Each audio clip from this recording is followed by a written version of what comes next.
সম্পন্ন হলো উসমান হাদির নামাজে জানাজা।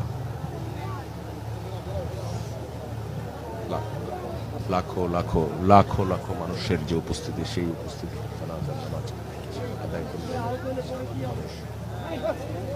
লাখো লাখো মানুষ আদায় করলেন এই জানাজার নামাজ।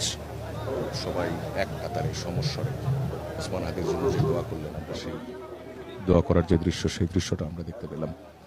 এবং অশ্রুসিক্ত নয়নে মানুষজন যারা এই নামাজে অংশগ্রহণ করেছেন, অশ্রুসিক্ত নয়নে তারা শেষ বিদায় জানাচ্ছেন উসমান হাদিকে। এই